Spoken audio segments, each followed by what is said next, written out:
നമസ്കാരം. പ്രധാന വാർത്തകൾ.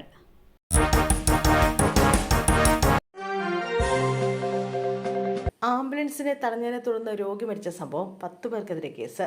വിതുര താലൂക്ക് ആശുപത്രിയിൽ ആംബുലൻസ് തടഞ്ഞ് സമരം നടത്തിയ സംഭവത്തിൽ DCC general secretary Lal Roshi ഉൾപ്പെടെ കണ്ടാലറിയാവുന്ന 10 പേർക്കെതിരെ കേസെടുത്തു. ലാൽ റോഷിയാണ് കേസിൽ 1-ാം പ്രതി. അത്യാഹിത വിഭാഗത്തിൽ വന്ന രോഗിയെ ആംബുലൻസിൽ കയറ്റാൻ കഴിയാതെ സംഘം ചേർന്ന് വാഹനം തടഞ്ഞതിനും മെഡിക്കൽ ഓഫീസർ ഉൾപ്പെടെയുള്ളവരുടെ ഡ്യൂട്ടി തടസ്സപ്പെടുത്തിയതിനുമാണ് കേസെടുത്തിരിക്കുന്നത്. കരിപ്പൂർ വിമാനത്താവളത്തിൽ വൻ MDMA വേട്ട.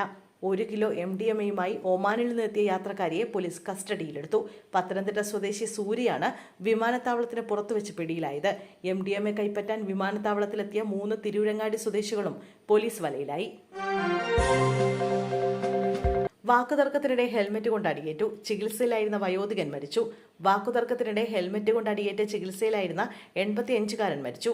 എരഞ്ഞിപ്പാലം രാരിച്ചൻ റോഡിൽ ചെറുകണ്ട വീട്ടിൽ ദേവദാസനാണ് മരിച്ചത്.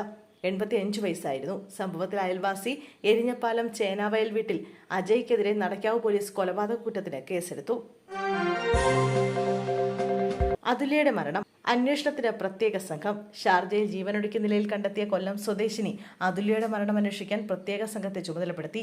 Inspector S. ശ്രീകുമാറിന്റെ നേതൃത്വത്തിലുള്ള 8-അംഗ സംഘമാണ് അന്വേഷണം നടത്തുക.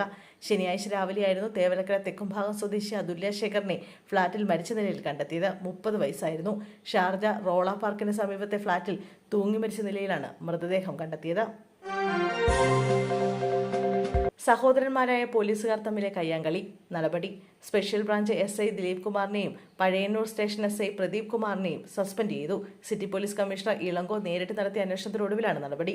കുടുംബ പ്രശ്നങ്ങളെ തുടർന്ന് ഉദ്യോഗസ്ഥർ തമ്മിലുള്ള കയ്യാങ്കളിയിൽ പ്രദീപ് കുമാറിന്റെ കൈ ഒടിഞ്ഞിരുന്നു. ഇന്ന് രാവിലെ നടന്ന സംഭവത്തിന് പിന്നാലെ ചേലക്കര പോലീസ് സംഭവത്തിൽ കേസെടുത്തിരുന്നു.